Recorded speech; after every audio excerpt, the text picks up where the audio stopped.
What's a job that sounds cool but is actually a nightmare? Story 1. Baker. People get into it because they love baking. Then you find out that your shift starts at 2 a.m. or earlier. One way to eliminate your love of baking is to have to do it for 48 hours a week and make the exact same things over and over and over again. Answer yes. I've been a baker for almost 6 years. People who like baking cookies have no idea what the skill set actually is and like to say it's a cute job. It's deeply physical labor. If you're not slinging around 60 palms of dough that you need to work and shape before it proofs, you're hunched over a table doing intricate tasks over and over until your hands cramp and your neck is stiff. Not to mention you're up before the sun and frequently have to do a lot more math than the other areas of kitchen work. And this is on top of the long days that make up most culinary jobs. Story 2. Flight attendant. It's cool that you can fly from one country to the other, but in reality, you have no personal life when you work in this job. Answer. This is partially true. The lack of personal life is true, but mostly in the beginning of your career. With seniority comes better trips, better pay, and better work-life balance. I have been a FA for almost 18 years. This year, I worked an average of 15 days per month, about 25 per week. I was on the track to make over 125K this year, but I had some unexpected family health issues, so I stayed just shy of 120K. In the beginning, though, you are correct. It's tough. You have very little control over your schedule, and even if you manage to get the days off you want, you will probably be stuck with the worst rotations. Lots of flights per day, short layovers, old aircrafts. But you do have lots of time off, and if you plan correctly, you can travel pretty much anywhere in the world for nothing or very little. It's absolutely not as fun as it might look for the outside, but it is still a pretty good career. Story 3. Chef, a passion job until you're working 14-hour shifts, weekends, holidays, and your body is wrecked. Answer. I remember in the 1990s, my stepmom gave me a book about potential careers. It interviewed folks in different professions, and they told their stories about how to get into the field and what working in that profession was like. The section about chefs sounded like a fudge nightmare. Oh, I work 18 hours a day, no holidays or weekends off, and we do substances to stay awake. Story 4. Travel sounds glamorous until you realize as a flight attendant, you're basically customer service in the sky with jet lag. Story 5. Fashion designer. Either you toil for a soulless corporation making garbage or start your own brand so you can lose all your money and work 247. If you get lucky and your brand is successful, you will get knocked off by Shein and the soulless corpse sooner than you can fulfill one order. Either way, everything you make ends up in a landfill. Your joy turns to ashes in your mouth. Answer. My friend owned a clothing brand, and while he's doing fairly well, the biggest problem is people are so fudge cheap about clothes. Even when he sells stuff at a way lower margin than he probably should, people still complain about the prices. Boggles my mind when a garment with the same material and inferior craftsmanship is being sold by heritage brands for $200. Story 6. As a zookeeper, I'm not sure I'd recommend this career path to anyone unless you love animals so much that you're willing to put up with low pay, odd hours, hard labor, lots of drama, and stinking so bad you get kicked out of stores. Just got kicked out of Starbucks yesterday when trying to get lunch. I had been sprayed by a tiger earlier in the day, and I guess underestimated how bad it was. Story 7. Being a game tester sounds like playing games all day. Reality is replaying the same broken level 500 times and writing bug reports. Answer. I had this job at THQ back in the late 90s, early aughts. Yes, it was terrible. Okay, I actually had fun because I worked with a bunch of friends and we just goofed off and talked smack all day. For a 21-year-old unambitious guy, it was great. But yeah, the job itself actually sucked. It was just playing months of the same broken game over and over and over again, looking for weird bugs and then filling out bug reports. The funny thing is sometimes we wouldn't even report them if we couldn't figure out how to repeat them, because if you did report one, you then had to discover how to repeat it, which could result in spending entire days or weeks, I kid you not, on the same screen level of a game trying to recreate falling through the floor or something. It was a complete shoot job, but anyone you tell, I test video games for a job, thought I hit the lottery, and was just living the dream. Haha, that definitely was not the case. The biggest perk of the job was that I was in a band at the time, and we managed to get one of our songs inserted into a video game, MX Superfly 2002. Story 8. I won't say it is horrible because I actually really like doing it, but demolition. I work commercial demolition, and when people hear that, they say that is so cool. You get to smash things for a living. And while, yes, I get to take a 4-foot bar, and smash everything, people forget about the second part of the job where I have to pick up everything I smashed. Then there are days where I have to pull up 20-year-old carpet that was glued down with massive amounts of glue, and it is 3 days of pulling up carpet in small sections while you have to have someone help you pull it and pry it up. Or when I'm on my knees with a roto hammer breaking off tiny pieces of tile that just doesn't want to come up. Or there is the time I have demoed a 3-foot thick double reinforced vault made with concrete that has cured for 100 years. Job can be fun, but it is not what everyone thinks it is. Answer: you forgot to mention the best part. All that bonus inaccessible filth that gets released when you demo stuff. Sure, it's fun cutting down the ceiling of a powder coat booth and watching the polycarbonate sections shatter as they hit the ground 25 foot below. The half-inch of fine metal shot dust and powder coat sitting on top of each panel? Not so much. Tyvek suits and respirators can only do so much. Story 9. Celebrity ghostwriter. Get paid to write, but your work gets 0 credit, and all the deadlines are insane. Answer: my wife does this, but for medical device research. She coordinates the research, gathers all the data, writes the full research paper, does all the edits, and then the PI puts his or name on it and gets the credit. She's had submissions published in the New England Journal of Medicine, as well as some less prestigious journals. Especially if there is an MD with their name on a journal article, there is a really high chance that someone from within industry actually wrote the paper. Story 10. I worked on nuclear missile silos. The novelty of seeing a nuclear missile right in front of you disappears within the first month, LOL. You have to live in small towns in frozen middle of nowhere northern states. Your hours are fudge insane because when it comes to nuclear missiles, every little job is an emergency. Getting through the security process to get on and off site is lengthy and tedious. And if you screw it up, security forces has to come put you on the ground until your identity is verified. And that's on top of the fact that some sites were 3 to 5 hours away one way. So you get to work, load the truck, drive 3 hours, get through security. So by now you've already been working like 4 hours, but you haven't even started your job yet. If it's quick, you might be able to get it done and head back in time for it to only be a 10 or sure day. Many days ran into 12, 16 hours. When you're gone more than 12 hours, you have to stay at the nearest alert facility for the night because the military didn't want you driving tired. So it's kind of like, oh, you had a long jerk day and got that problem fixed? Well, fudge you. Sleep in this shoot bunk room with your coworkers instead of your own bed at home. I could go on. Let's be real. Working with nukes sounds cool until you realize you're basically a glorified night watchman with a security clearance. The only thing getting launched here is your sleep schedule. Story 11. Veterinarian. You think it's all cute and cuddly animals, but instead it's pissed off owners and sick dying creatures all day long. Story 12. My neighbor is a night trauma surgeon at a local hospital. He has a killer home and all kinds of toys. We were talking one day, and I told him he was doing God's work and how much I admire him, because I can't imagine some of the horrible things he has to see. He said it's the kids that really get to him, but you just have to be stoic. He is ready to quit and play professional poker now. Answer. Quite a number of doctors in the family, and they say the same thing about kids. Also seen it happen firsthand. I was in the ER for having sliced off a chunk of my thumb when I hear the wail of a young mother. I realize I don't hear the crying of a child anymore. My attending surgeon looks dazed. I told her and the nurse, you also got to take care of your own. The nurse grabs someone outside, another nurse, who replaces her and she runs off. The other doctor is a friend of hers. Story 13. Can it be both? I'm a tree planter and my job gets kind of crazy. You can make $200, $1,000 a day and have the freedom to take a nap at work because it's paid per tree. On the other hand, you have to dive into a cold, wet, leafy jungle every day while getting eaten alive by mosquitoes and biting flies.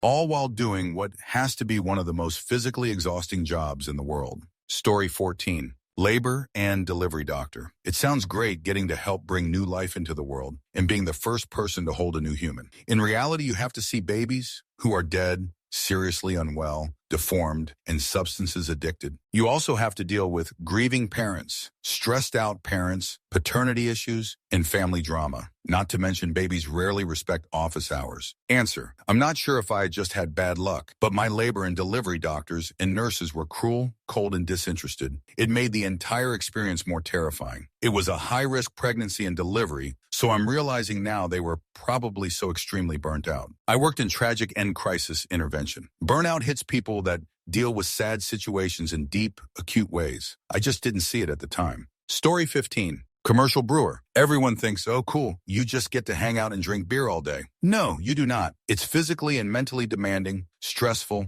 underpaid, and extremely dangerous. The industry is doing terrible. Breweries are closing, flooding the market with more applicants, and depressing wages while overhead keeps going up. I regularly deal with hazardous chemicals, extremely hot liquid and steam, pressurized vessels, heavy lifting, bending and tripping hazards, and moving machinery. Everyone you know wants free beer or has some super awesome idea for a totally unsellable beer they want you to make for them. Marketing teams are some of the stupidest people I've ever met. Owners have no idea what the constraints of production are and set absurd timelines and goals. Alcoholism is rampant. Never get into this industry if you can avoid it. Edit. Not to mention constantly malfunctioning equipment and no support from the manufacturer. You better be a plumber and an electrician if you want to keep most things in order. The craft brewing industry, where your back hurts, your pay sucks, and your friends think you're living a beer-soaked fantasy. Spoiler, it's mostly cleaning tanks and fixing broken glycol lines. Romance, huh?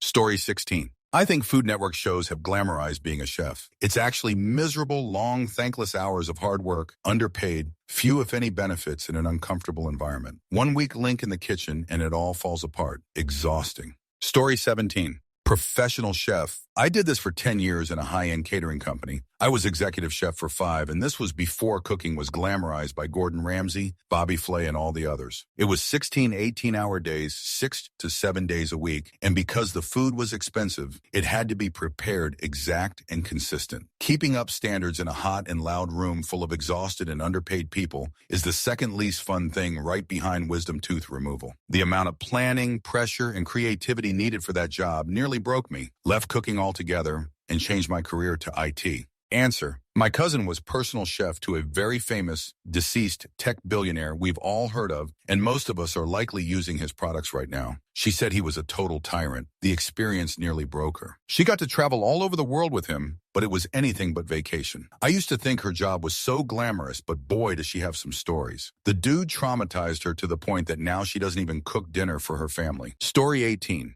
Owning your own small business. People look at the money and think it will be amazing. It's not. Every business owner, including myself, have to deal with so many problems. You wake up putting out fires and you go to sleep putting out fires. It isn't only until you scale to the point you can delegate tasks, but even then, the responsibility ultimately lies on you. I envy the peace I had after 5 p.m. when I was employed. Answer, coming off of 15 years on my own and it's on its last legs due to AI and me just being completely burnt out on the industry and not wanting to keep up with it. I'm both very much looking forward to just getting a regular job and dreading it at the same time. Like the idea of having actual days off sounds amazing to me. Even when I'm on vacation, I'm still online ready to fix shoot that breaks at 3 a.m. I'd love to just be able to completely unplug for a week or two, but at the same time, 40 hours a week every week for years sounds like literal hell. When shoot is running smoothly here, I'm basically working an hour or two a day, anytime I want. I can't imagine having to deal with some moron boss who wants me to pretend to be busy for a full work week. Story 19. Software developer. It used to be a great job when people just gave you requirements and left you alone to do your job. Now it's all about agile and micromanagement. Answer. Introducing sprints into our workflow is the most depressing change ever. I loved being given a task and set loose to do it and do it well. Now every piece and step of the way has to be tracked and overseen and et cetera, et cetera.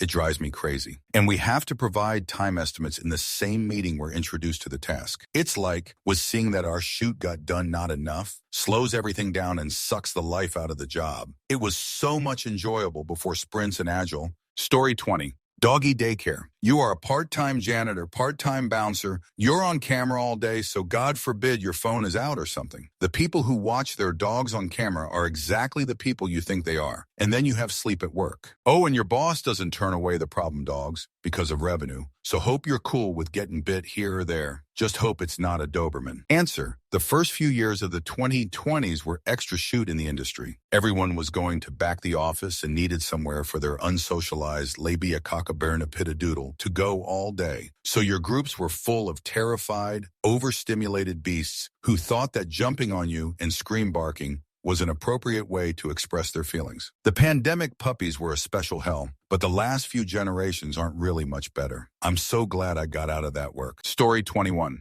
Any job where you don't have any actual work to do, getting paid to do nothing sounds cool, and some people are okay with it, but most people find it mind-numbingly boring. The day goes so much faster when you have something to do. It's all right if you're working from home, but if you're at work, then you can't really relax, so the day just stretches on forever. Story 22. The military is one fudge around with cool guys shoot and 99 dealing with bullshit. This includes standing at awkward positions for long periods of time, taking copious amounts of training on how to keep your male body part in your pants, cleaning stuff that doesn't matter in the slightest, and being told to not add to or subtract from the population every Friday by 4 different bosses who all repeat the same shoot but think they are contributing by saying, "Let me piggyback on that," beforehand. Answer: yup. Anything fun in the Army requires at least 4 hours of mind-eliminate drudgery before and after any cool thing and lots of cleaning. A helicopter ride is fun, but it's at least 8 hours of brain-drilling dumbfuckery. Oh, and you need to go take down that field tent by yourself because HHC decided to leave the field early and left all their chute behind. Story 23.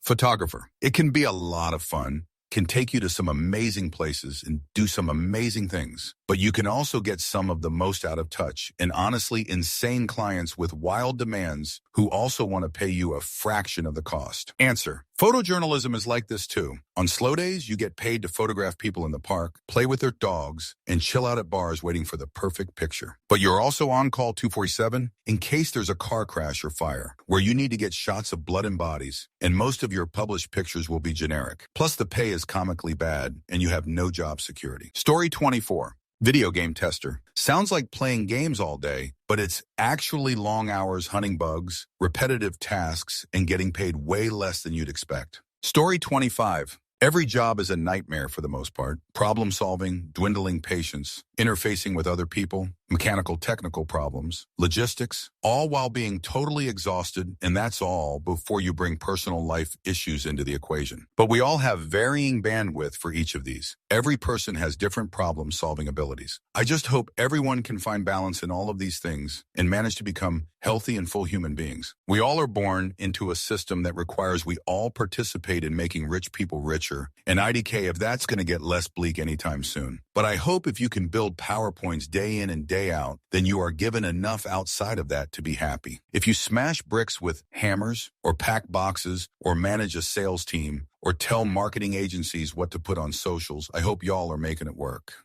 A sobering reminder that work is often less about passion and more about perseverance. We're all cogs in a machine designed to make the wealthy wealthier, but at least we can complain about it together on the internet. Story 26. Consulting. Never knew making PPTs and speaking bullshit all day would be so glamorous. So investment banking, only if you are working on right kind of deals at the right bank. Otherwise, it's a ticket to diabetes, hair loss, thyroid, and obesity. Answer: there's also a lot of pressure to find work or do unpaid overtime. Consultancy is charged by the hour, so you have to fill a timesheet and account for every working hour. Sometimes that means doing a lot of unpaid work because the project manager didn't charge the client enough to cover the amount of work it actually took. Sometimes it means desperately asking around for time codes and things to do because you don't have enough to fill your timesheet. It's often feast or famine. It's also demoralizing seeing how much your employer charges for your time versus how much of that you actually take home. Glad I went in-house. No more timesheets. I can work from home, and I make a lot more money. Story 27. Commercial diver. It's extremely dangerous. Paramedic. You think you're breaking into burning cars too. Save the damsel in distress. But 99.9% of the time, you are just transporting Granny to and from the nursing home, and the pay is horrible. Story 28. Veterinarian. You get into it to help animals, but find out ending their pain is the only real way to help too much of the time. Story 29. Television. Live or not, anything in TV seems great until you're working 17-hour shifts, weekends, holidays, and getting yelled at. Everything is an unbeatable deadline, and you never have enough staff, all for little money. Story 30. Social media manager. Everyone thinks it's memes and vibes. It's actually being on call 247 and putting out PR fires at 2 a.m. Answer. Burnout role posted by companies that don't understand social media. They want someone with a BA in marketing comm, proficient in graphic design, video editing, videography, photography. How many degrees am I at? Copywriting, data-driven analytics, community management, know all the latest trends, know every social platform, etc. for $65K a year. We're not the onion source. 15 years creating, 500 members views original content. Nearly 1 million followers recently decided to explore the market and completely avoided this role. Story 31.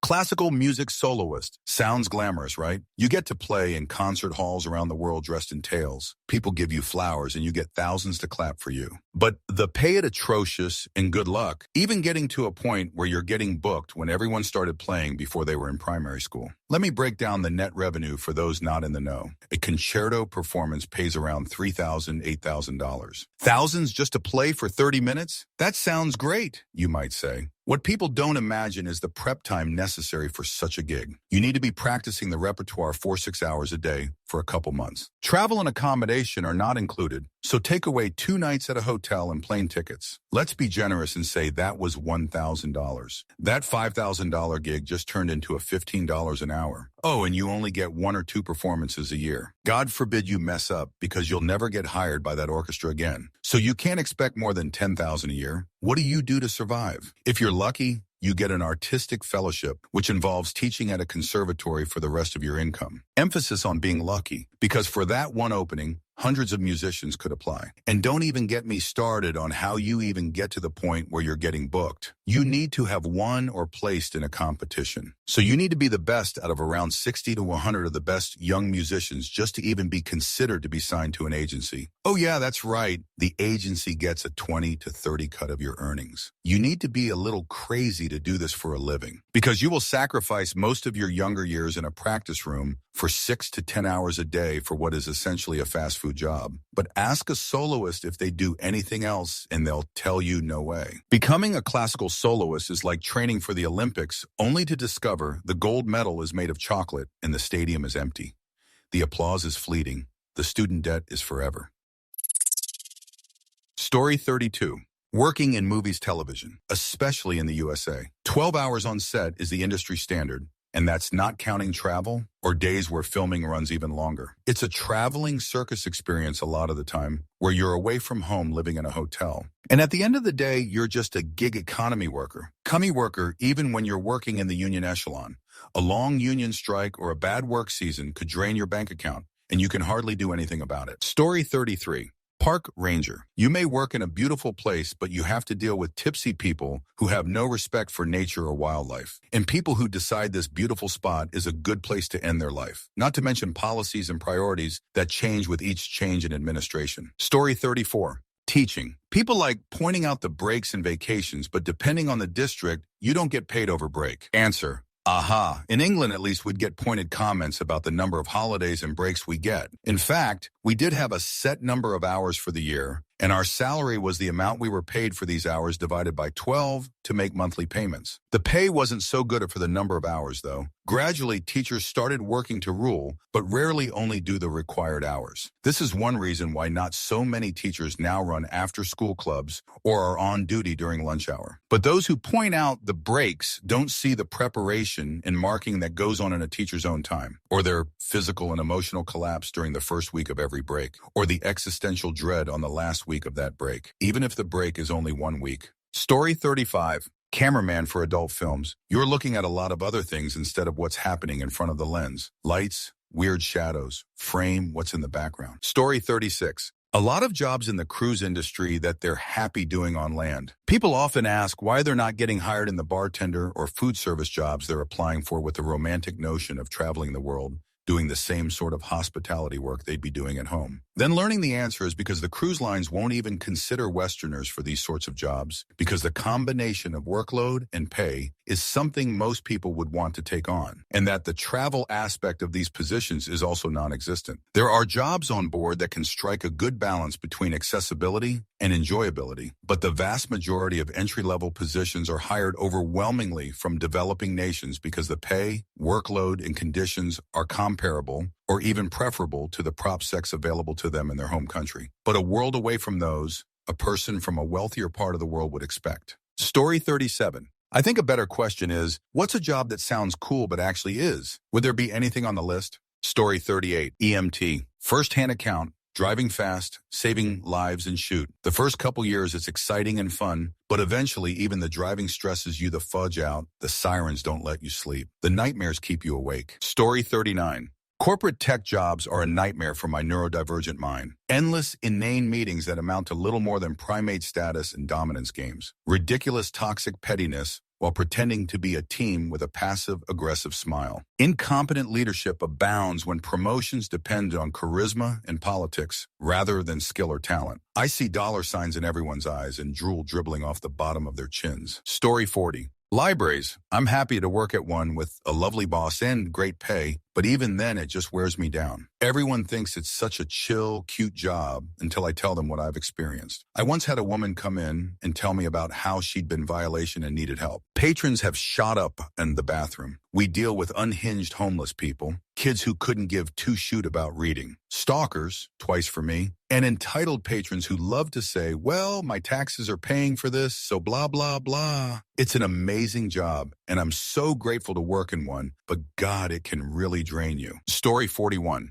Software engineer. This is the most soul-sucking experience in your life. You are isolated most of the time in a building with people you dislike. Then you proceed to work 80 hours while making society worse after getting upskilled for years, only to be laid off the next quarter and broke while some dipshit trust fund kid is making millions and their friends keep their jobs. Meanwhile, everything you had is sent to another country who works pennies. Everyone either thinks you're an awkward nerd or an antisocial maniac. There is no good reason to have this job when the pay is not much different than any other job. Those big FANG jobs aren't for most people. You got to be already locked in before the past year or two. Story 42. Truck driver. All my friends say, you get paid to see the country. Brother, I only see what is visible from the freeway. Some of these city roads were built when there was horse and carriage, and you are expected to take a 53-foot trailer down them. Dealing with slave driving, dispatchers, living in a space smaller than a jail cell, rude and incompetent drivers who may or may not be tipsy or high, and DO'd officers who want to take a chunk of your wallet and put you out of service. The pay ain't worth it,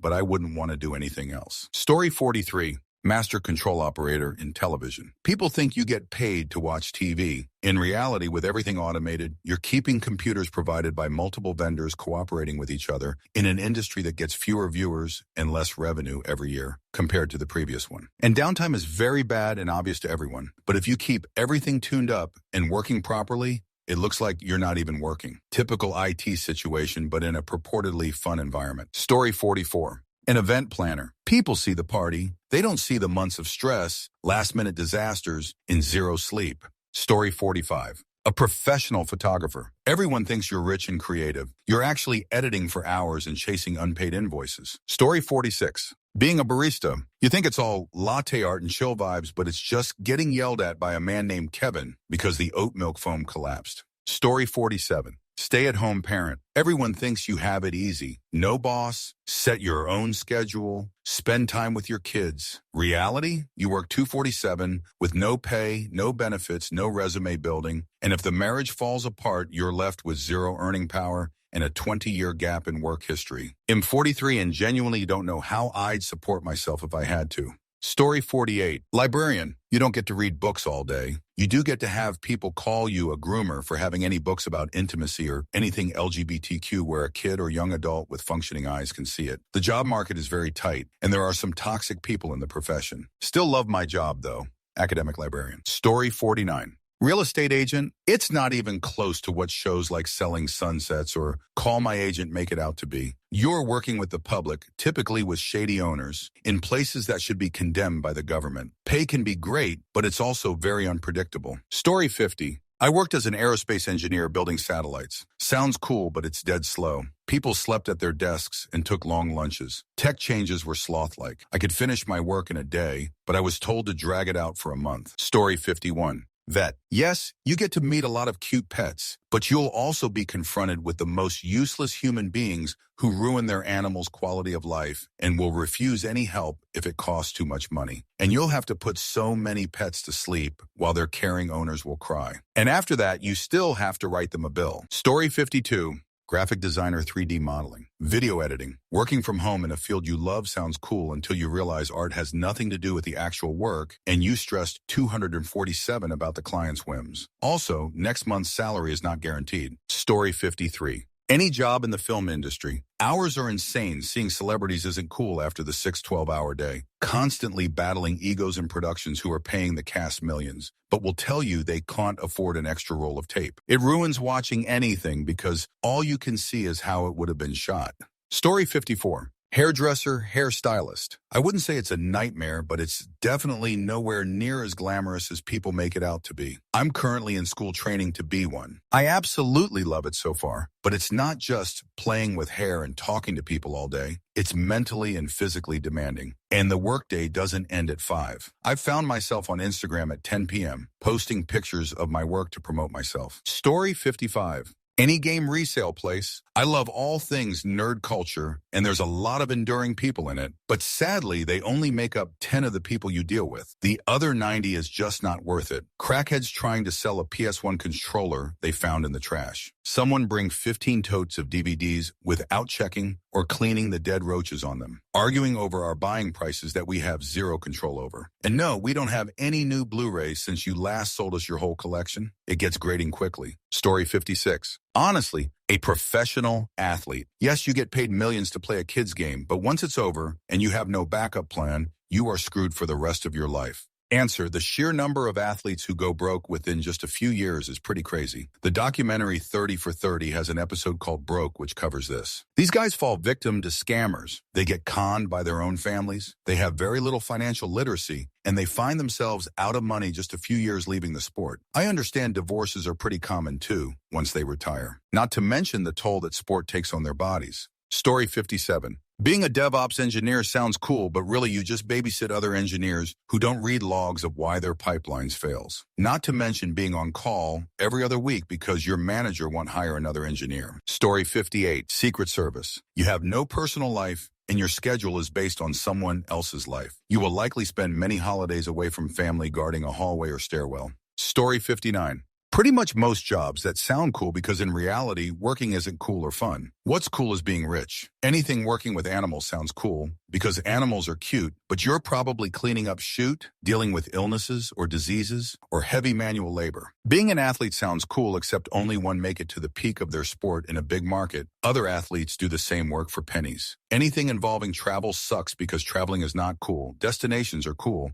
And anything that involves your passions or interests like video games, art, design, music, or food instantly becomes draining and soulless when it's done for money. Because companies don't create to create, they create to sell. Story 60. Animator. Sure, you can get to work on some cool shows or films, but the salary sucks, no benefits, crazy unpaid overtime, and job instability. Sounds interesting, but I wouldn't recommend anyone go into it. Story 61. Anyone that works on a music tour, everyone I've met thus far says it's fudge miserable, and I see why. You don't see anything other than the tour bus and venue. You get paid shoot. You live in a cramped space with 10 other people. You work fudge up hours. Sounds amazing in theory. In practice, it's shoot. Story 62. Commercial diving. Had a blast in school, but once I got to work and found out you actually can work 18 HRs a day and still kind of function. I'll never forget running a 120-barrel jackhammer in the Mississippi River in January. Fun times, but you got to dedicate your life to it, and even then the work is still hardcore.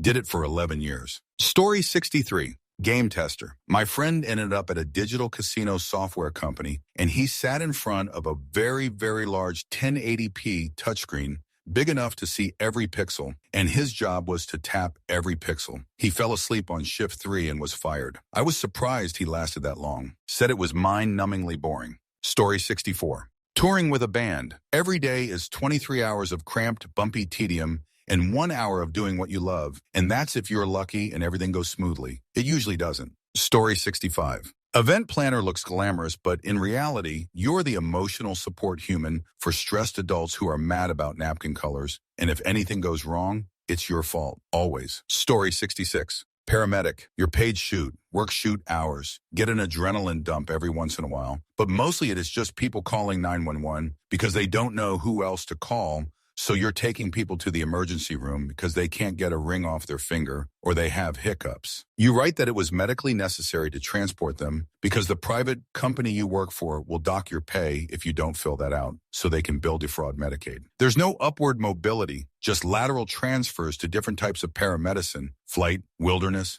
tactical, critical care. And most medics I knew and worked with needed to work 2-3 jobs just to make a living wage. It's a thankless job unless you work for a decent municipality, and then it's thankless with benefits. Story 67, video game tester. Sounds fun, but it's mostly playing broken games over and over, reporting bugs, and dealing with endless frustration. Story 68, video game tester. It's not playing games, it's repetitive, soul-crushing labor. You spend your entire day trying to break the game in the most boring ways possible. Low pay, high burnout, mundial, it's a trap. Story 69, preschool teacher. People think it's fun, you just get to play with kids all day. I've had 4-year-olds spit in my face. I've been pushed, punched, kicked, slapped. I've been called a fucking jerk by a kid. All while at the time, I was making less than a position at my local Wendy's was being advertised for. Story 70. Most art jobs, you either struggle and work independently till you're popular enough to get copied by some AI, or you work for a soulless corporation who thinks their business degree means they know more about than you, the artist. Story 71.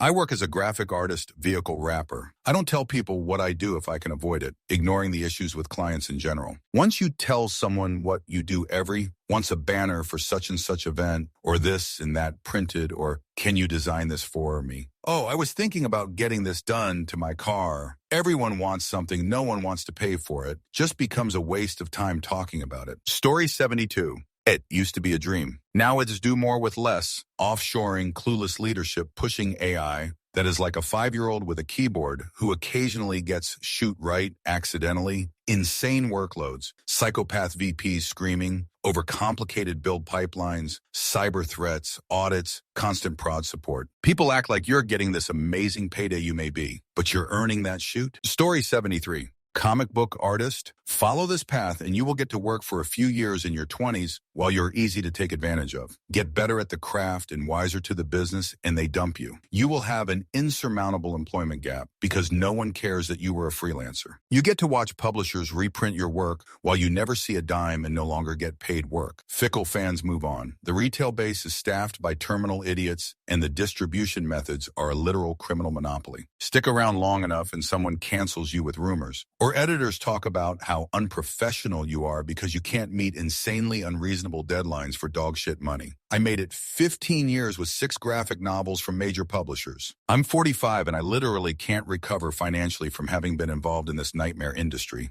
Comic books, where talent meets exploitation, and the only happy ending is the one you never got to write. It's a tough pill to swallow when the industry you love treats you like a disposable ink cartridge. Story 74. Probably porn star. You think it's be fun to have intimacy all day and get paid, but it's really gross and grueling. Plus, there seems to be so much harmful behavior in the industry. Story 75. Script reader. It's not even a job. It's part of boring jerk assistant work that mostly requires phones and scheduling. If you go freelance, the only things you get to read are slush pile trash that your client doesn't feel like reading. You don't really get to read movies before they become movies as often as you want. Not unless you're in a prestigious firm. Your job as a reader is to wade through garbage until you hit a really successful office, and those aren't as common as you think. You also wind up hating a lot of entertainers you once loved, but you also gain more respect for some of the ones you didn't like going in, so it's kind of a wash. Story 76. Pharmacy tech. We are overloaded with patients, and we don't have enough hours in the day to fulfill every prescription. Story 77. Video game developer. People think you sit around playing cool games all day. In reality, you spend 12 hours a day staring at a wall texture that won't load correctly, crunching to meet impossible deadlines. And by the time the game launches, you dislike it so much, you never want to see it again. Story 78. I was a motoring journalist for about 10 years, get flown around the world to drive new cars and stay in 5-star hotels in glorious driving locations paid for by manufacturers, then get given a different car every week to review. Reality, shoot pay because there is 10,000 petrol hay graduates who gladly do your job for no money at all. Never at home, always at an airport or on the road. Massive competition to post reviews ASAP. Speed speed is everything. Writing constantly, in a car, on a plane, as soon as you got home, after a 3-day trip of 5 a.m. starts, potential tax nightmare because of the BIK implications of essentially getting a new company car every week. Turns you into a bit of a spoiled bellend if you're not careful. So you spend a lot of time on trips with spoiled bellends. Story 79. Film and entertainment, insurance underwriter broker. I was both. Sounds really cool, but so stressful with shoot clients and just ended up in the psych ward due to stress. Not worth it. Story 80. Marine biologist. People think it is swimming with dolphins and saving whales. It is actually 90 writing grant applications, inputting data into spreadsheets. Story 81. I own a bakery and everyone thinks it's just a cute little place to make a few things. I've been working since 4 a.m. today and not done yet. I'm exhausted. Story 82. I wanted to be a park ranger for a long time until I thought about how much I'd be dealing with people experiencing nature for the first time, sometimes while tipsy, and not just dealing with nature itself. Story 83. My job, substance harmful behavior counseling. Don't get me wrong, it's highly rewarding, but the rates of compassion fatigue, vicarious trauma, and burnout make it so mentally and emotionally taxing. Not to mention, it is incredibly short-staffed, which only puts a higher load on the works and increases the negative aspect of it. When a client leaves against advice, relapses, or even dies, it is incredibly difficult. It's a job where you absolutely have to prioritize self-care, personal healing, and taking care of your mental well-being, or you won't be able to manage for long and will have detrimental impacts to your own life. Story 84. Game programmer would be my bet. You work more hours than non-game dev engineers, get paid less, while the stuff you're coding is way harder and more complicated than a regular engineer. Making game engines is one of the hardest and most math-heavy parts of programming there is. Story 85. Working at a nuclear plant. I interned for a few years. It was cool to learn how things work, but the pace of work is incredibly slow, and when things go wrong, you may be there for an insane amount of hours. Security makes getting to your desk take forever, and often during outages, you'll be working nights. Pay is fantastic, though, and almost enough to make it worth it, but it wasn't for me. Story 86. Journalist. People really have no idea what hard news is, and everyone thinks you're a shill if you challenge their preconceived notions of the world. Story 87. Tech, it's all fun and games for guys that like building stuff, or I love tech. This is not a prerequisite, nor is it impressive, sorry. Get an engineering degree, become a network security engineer, your mental state, work-life balance, expectations on you, technical expectations, hours you will work, etc. all suck. It also pays shoot until you progress with degree, career into proper roles. As in, not help desk, where everyone starts, degree or not, pick those phones up on minimum wage, son. I earn a fair whack more than my friends that did different BE majors now. I majored under School of Telecom, specialized in network engineering. They all did CivMech, but I also work study upskill, a shitload more, and it never stops. Also, on-call sucks. They don't tell you about on-call and paid well. Don't get me wrong, but it's very demanding for said pay, especially compared to other engineering majors. It's also a gray area. It's a form of engineering within IT.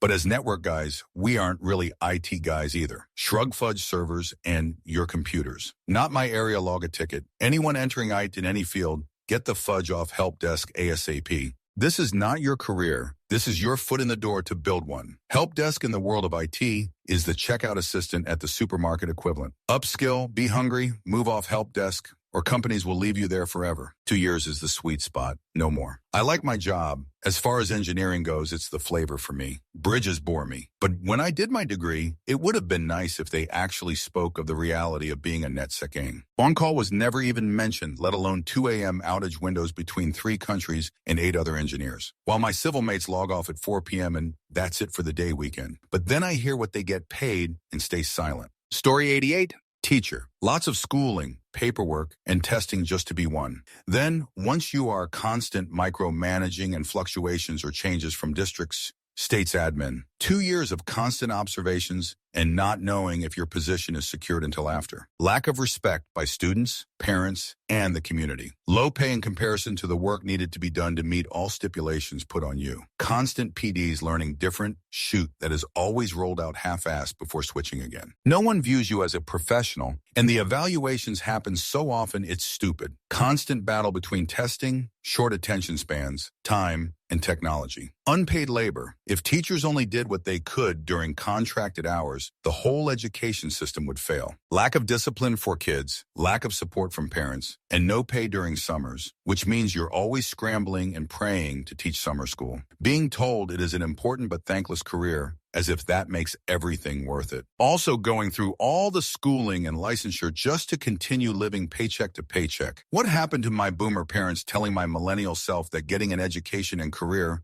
would mean I was successful and see for a good life? Because right now I feel like I'm stuck in the same way I was at a minimum wage job. Too much work, little pay, and constant insecurity on income. Source, teacher of 16 years. Story 89. Any high-level managerial position sounds cool to have authority, but it's usually offset by equivalent responsibility. Story 90. Can I say cybersecurity? For many, it is thankless work, yelling at the walls, and many businesses see you as a cost center, not making money within a cost center. It is treated as a necessary evil. This is worsened when a breach happens, and the cybersecurity folks are instantly pulled into hours that roughly resemble work on it until it is won. Once done and exhausted, that is your best time to request funding for all the crap that has been denied. If you get that funding, and now you are in a rush to implement it all. Meanwhile, business leaders are out for blood as, why do we pay you to be in this position if we are getting hacked any? Those same business leaders also never get held accountable for mistakes and go on to get a raise equivalent to a solid security analyst's salary as they march ever higher up the corporate ladder. The only business leader that will take this seriously is the CISO, but despite being C-suite, they really aren't, as they are a new position and the company may not even cover their legal fees like they do other C-suite. CISOs also aren't getting the multi-millions like the other legacy C-suite they have to interface with. There isn't a solid pathway here either, as you still need to be a darn good cybersecurity specialist, understand tech very broadly, and contend with physical security starting to roll up under you. Or you get the alternative to all of the above. You have a boring environment where you work. You are disliked by the end users. You are pinging about security concerns and eventually burn out because you are working the same false positives daily while having a manager pushing for more detections worked with fewer resources, while nothing you change end users who still click on every phishing email. Cybersecurity gets paid a 10-20 premium over other tech positions, so the money is good. But Lord, can it be frustrating to have a long list of CYA emails and still be asked, why did we hack CERD? You failed us, when the failure point is something you highlighted months ago, yet were blocked from addressing by the head of systems who refuses to have redundant systems but still expects 99.999 uptime, patching only happening when the generator is out of gas and the UPS has long since died. In cybersecurity, you're the person who gets yelled at for locking the door after the burglars have already left. It's a thankless, high-stress game of digital whack-a-mole, with bonuses paid in stress ulcers. Story 91. Brewing beer, early mornings, never-ending shifts, a physical, potentially dangerous job that will hurt your body. Owners that know nothing about the product being made, marketing and salespeople to deal with, that have their own angle and agenda without regard to the product. At the end of the day, it's mostly just cleaning and more cleaning. It's not cool in any way, shape, or form. Story 92. It always seemed like an absolute nightmare of a job to me. Having a friend who worked as a flight attendant confirmed that. It combines three things that I dislike: working with people, responsibility for other people's lives, poor pay. I love to travel, but not that way. Story 93. USAF Network Intelligence Analyst. Oh, sure. On paper, you're going to get a TSSCI and be in the loop for all sorts of crazy shoot. Realistically, you're going to work 4-on-4-off 12s at the NSA HQ for almost 2 years and destroy your circadian rhythm, adult beverage, tolerance, lower back, and a knee for good measure. I survived a tragic end attempt. Many service members don't. If this got your attention, send a thank you to that dude lady serving in your life. They've probably gotten a little jaded and would appreciate the reminder that someone respects them. Story 94. Am a creative writer. Thankless job, countless hours. Only benefit is seeing things through. Ratio between effort and reward is fudged, and people only celebrate you once you're established, which you won't be until they celebrate you. Also full of nepo babies and in-house publishers' godsons and goddaughters who become the next NYT flavor after writing vibes. Story 95. For me, it was bartender. Like, I thought it cool because of movies, etc., until I work only half a week and felt like my soul leave my body. Usually the people come to talk to me are some tipsy dude, never met a lonely, beautiful girl like in the movies. Story 986. Video game streamer. I did it as a hobby for a bit, and it was fun, had some opportunities offered to me, which could have really caused me to blow up, but had some very honest conversations with friends who had either made it or were on the cusp of making it. They were stressed as hell because taking time off could be a passing sentence, so none of them wanted to ever take a vacation. They were constantly monitoring their viewership figures because when your entire income relies on ad impressions and people voluntarily giving you money, you absolutely have to know if what you are doing is going to cut your income by 20 just because the viewers that like giving you money don't turn up for X game or collab or whatever. Constantly trying to come up with new gimmicks or follow trends that might not actually have been what they enjoyed to promote engagement. Having to learn to juggle their actual streaming with social media engagement, video editing for YouTube, and more recently shoot like TikTok too. Having to maintain your schedule even if you are having an off day or feel unwell or just not up to being a 130U for 6 to 8 more hours. And you have to be larger than life and engaged or you will tank viewership. Streaming isn't just playing a game on camera. In fact, the actual playing the game is the least challenging part. Beyond all of that, which is already a lot, it's fudge lonely. Your entire job involves sitting on your own in a room for 40 hours a week with no in-person interaction. And unless you have heavily curated your community, you are subjected to the very worst of humanity when they realize they are anonymous on the internet. Or if you've over-curated your community, insane toxic positivity. Then you have the parasocial relationships with viewers who think because you read their name on a donation or sub or whatever that you are their friend, and it entitles them to your full attention when they demand it. Turning your hobby into your job is a great way to make you dislike your hobby. And thanks to the honesty of some great people, some of whom are still grinding away out there, I opted not to take the opportunities presented and slid back into obscurity where I can enjoy playing games still. Story 97. Floral designer. I specialized in sympathy designs before moving on to wedding work. People think it's a job where you prance around and play with flowers all day, but the stress around holidays and weddings is unbelievable, and it wrecks your hands. Pay isn't great, and dealing with grieving folks and soon-to-be brides is a delicate balancing act. Story 98. Any WFH job. Lots of people think it's all get paid to stay at home. While there is a lot of freedom and benefits to WFH, you do, in fact, at some point have to work. Story 99. Game tester. Sounds like playing video games all day, but in reality, repeating the same boring level 200 times to find glitches while on a crunch deadline. Story 100. Video game tester. Everyone thinks you get paid to play games all day. In reality, you replay the same level 50 times, report every tiny bug, and never actually enjoy the game again. Story 101. I imagine being at a vet it sounds fun to work with animals all day on the surface, but in reality, you constantly run into harmful behavior, neglected, dying animals.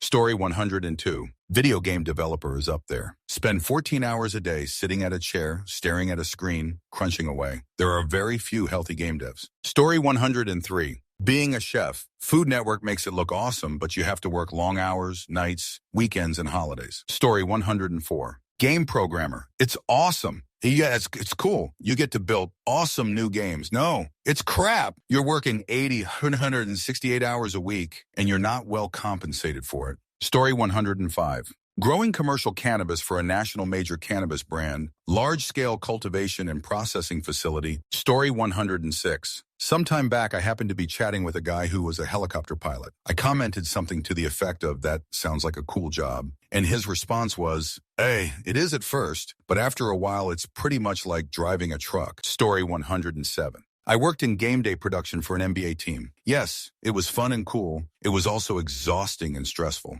Story 108. I can't believe no one's mentioned brewer yet. There's a saying in the beer industry, everyone wants to be a brewer until it's time to do brewer shoot. Long hours, low pay, back-breaking physical labor, all in a very uncomfortable and extremely dangerous work environment. It's something you do because you have a passion for it, but it will burn you out in no time. Story 109. Being an actor, it's a love-dislike relationship. And once you begin to realize that 99 of actors aren't celebrities, you realize how much little money they make and how dehumanizing it can be. A lot of people like to make fun of actors who talk about their struggles of finding work, investing thousands of dollars in time into trying to get a chance to just maybe get their foot in the door. But the people who talk badly about our career don't know even a half of what the reality is like. Story 110. A gardener, I don't do it anymore, but it was days of kneeling in the dirt, pulling weeds all year round, or going through grasses, pulling weeds sometimes after it rains, so you get soaked. Also, you can't just leave what you pulled in a pile until after it rains. I also had to pick up trash and clean bird poop off of the sidewalk. If you ever want to be a gardener for any type of event space, just think to yourself, how much do you like using a leaf blower in the pouring rain? Because the rain stops at 2, but the event starts at 2:15. I was lucky and worked at a hotel, so there were always things to do inside, like fixing the rooms in the winter. Story 111. When I was 17, I got a job at a local family-owned toy store. I thought, hell yeah. The owner was a jerk. The job was slow. You can only play with so many toys before they get boring. Same with doing the puzzles. By the end of the job, I was playing PUBG on my phone when I knew the owner wouldn't be in. Otherwise, I paced the store with a bouncy ball, yo-yo, or a cup and ball toy, lol. Edit. Didn't even mention the parents that treated the toy as a free indoor playground. I had some parents come in weekly, let their kids destroy the store, and leave with a cheap one toy for each kid, or sometimes nothing. Or the time the third graders had a field trip for going to small businesses on the square. They, of course, all saved their money for the toy store and had no idea how stores worked. And my boss forgot to tell me this was happening till after the day was over. Story 112. My aunt and uncle used to run a dog kennel, and I'd work there occasionally. On paper, it sounds fun to work with a bunch of dogs around, but it was not fun, like at all. Long days, dogs barking and barking and barking. One dog is scared and you feel terrible, and it doesn't want to eat or go to the bathroom. Another dog isn't scared at all and runs around like a maniac, getting the other riled up. Another dog has diarrhea and gets it all over themselves and their doggy cellmate. Story 113. If you're a book lover, a true bibliophile, being a librarian sounds like the coolest job ever. It might not seem so cool when you find out how much of your job is sending books to the shredder. A library only has so much space and has to carry books people are interested in checking out and reading. It isn't a museum of the world's best books. You'll be given rules. If book X hasn't been checked out in Y number of months, then out it goes. And only so many books find homes in the library. Used book sales. My book-loving son spent some time working in a library right out of college. Becoming such a reaper of the written word was a jarring experience for him. Story 114. All of them, 40 hours a week, taking home one of the money you earn for the company with barely enough time to recover and handle every other aspect of your life. And you better act grateful for it, or you're fired and will have an even harder time finding your next slave labor camp. I mean job. Story 115. Archaeologist, especially in North America, is a shovel bum. Less Indiana Jones and more digging 70 test holes on a grid with no guarantee of work in another month. Story 116.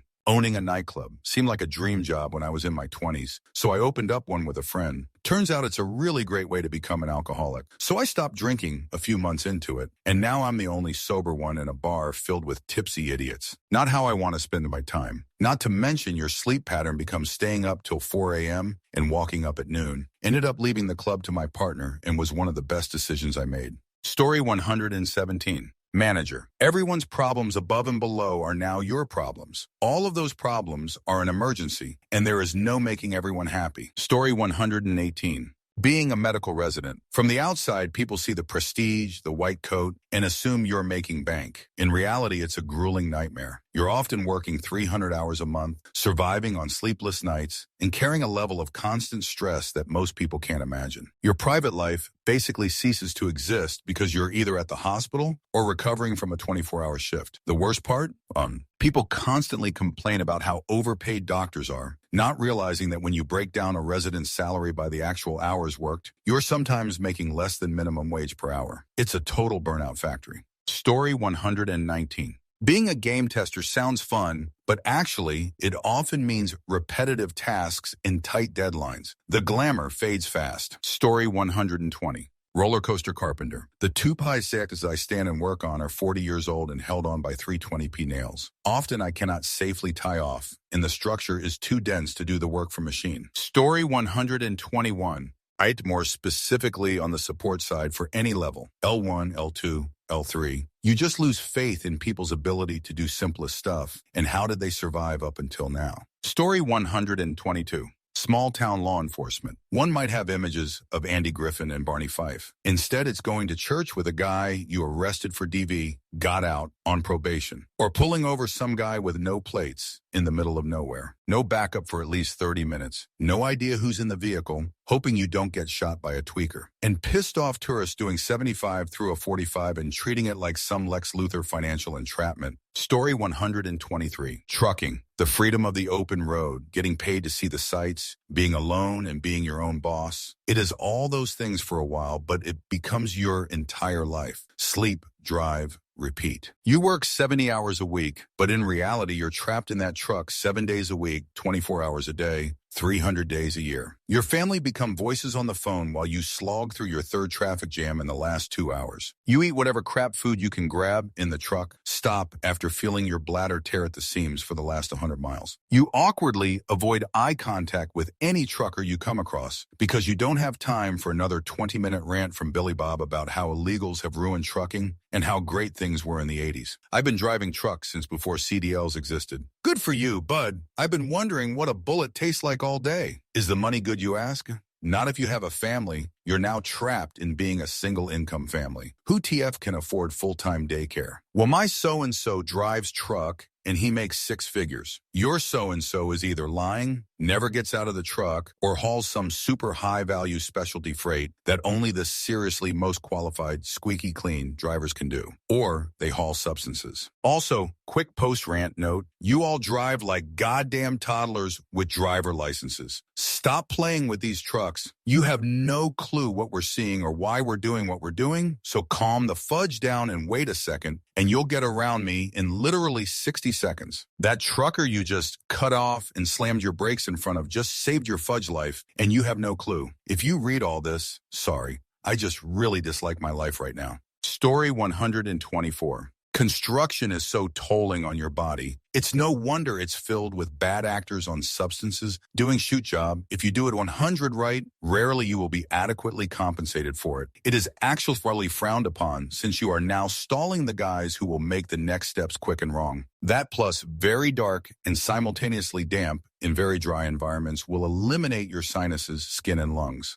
Story 125. School teacher. Would be fantastic if it weren't for the terrible students and their shit-headed parents. They're enough to make you quit and go work in a fudge grocery store. Story 126. Engineer. When things go right, everyone else takes the credit. When things go wrong, it's blame the engineer, even when it's well documented as not being for their fault. Engineers are always the scapegoat. Folks love to dislike on engineers because everyone can always do it better, but none actually have to. Story 127. I work in a high-level sales role for a major PLC, and my portfolio is 100 million. I travel internationally roughly 3 weeks per month. I exclusively fly economy, stay in only the cheapest hotels, and often fly into and out of a country on the same day. If I do, my travel to and from the airport is at least 2 hours each way, usually meaning a 3 a.m. start and a 2 a.m. return home. Don't get me wrong. I'm not digging ditches, but it's not the glamorous lifestyle people think it is. Story 128. Every job that sounds cool has emails, meetings, and paperwork. Also, if you're making some kind of item,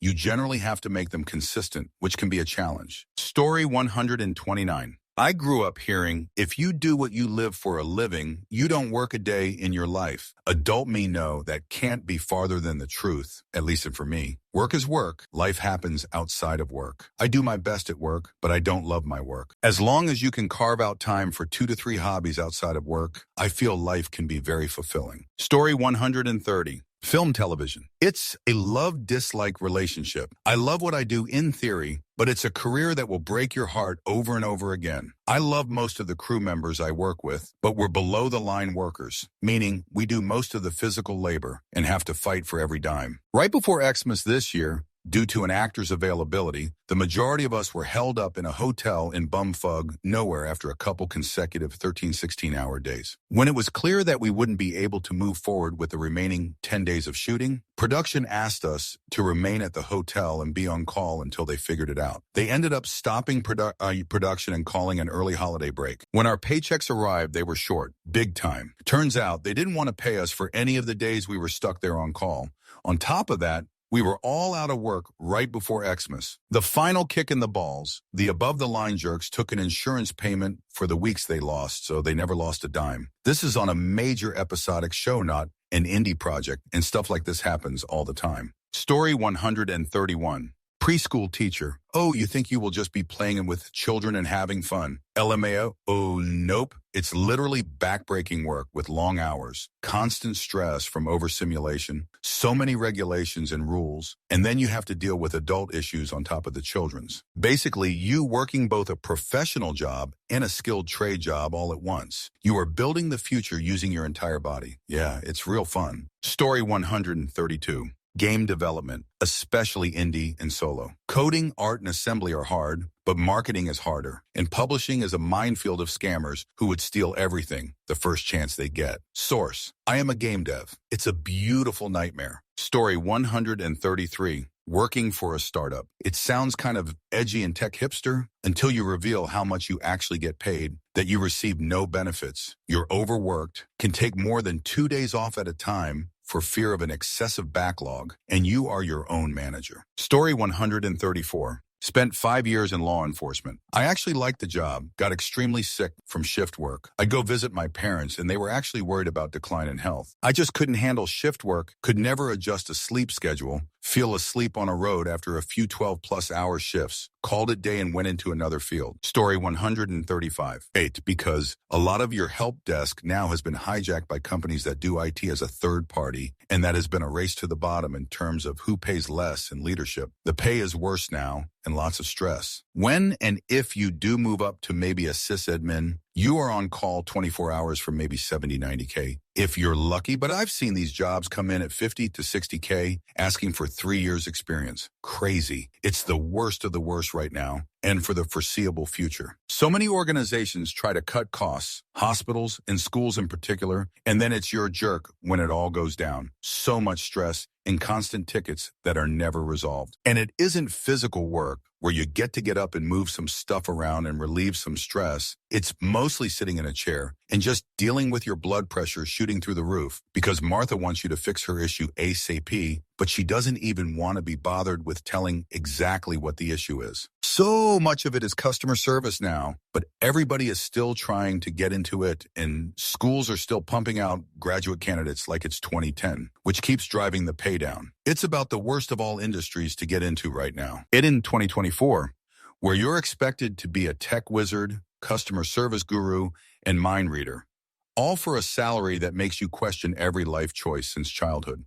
The real virus isn't malware, it's human incompetence. Story 136. Quality control on adult content videos. My company would host and stream videos of adult content. I would be in the office with my headphones watching back-to-back videos. I couldn't skip through and had to note every time the video quality diminished or hiccuped. Got real tiring seeing the same plot with different actors, and the acting was really bad. Story 137. Veterinarian. You devote your whole life to it because you love animals, only to be treated horribly by people who think you're only in it for the money. Ironically, you do not have money, only crippling student loan debt, in a job where you have to euthanize animals and be told you don't care about animals because you won't do things for free, which you also have no control over. Story 138. Cruise ship work. I've never done it, but have known several people that have. Custodians, cooks, and bartenders. Apparently the job is just miserable. Work shifts are 10 hours depending on your role, and you are never really off, even if off the clock. You don't really get to visit any of the destinations. The work is actually more brutal while the ship is docked. No guests to serve means cleaning and other monotonous tasks. The pay sucks too. The cruise ship bartender still does the job as her tip rate is nuts. High-dollar cruise line. But her base pay is awful. Her husband was a cook, but now works from home. He said a 20-hour shift was not out of the ordinary, and cruise lines rarely followed labor laws regarding breaks and mandatory overtime. Story 139. Fit modeling. Pay was great for a side hustle where you just put on clothes and stand there, but it's awful. Constantly poked and prodded, and people talk about you like you're a piece of meat. Bathing suits and lingerie were the worst because strangers would literally put their hands all over you while adjusting the clothes. Story 140. Park ranger? Sounds cool, but you end up becoming the most disliked person in the park for enforcing rules. At least that was my experience. Story 141. Ear nurse. I'm depressed, have a drinking problem, and my wife doesn't understand why I'm angry all the time. Story 142. working in adult content as a dude. I have worked as an editor, camera operator, and have been on camera for about a dozen scenes. If you like intimacy, it sounds fun on paper, but in reality, it's a lot of work for very little pay, especially for dudes on camera, and a lot of training yourself to not be horny and to not climax, which just breaks intimacy in your personal life. That's the end of the video. Don't forget to like and subscribe to the channel. Also, if you're interested, I have a second channel. This is Vancher signing off. See you soon.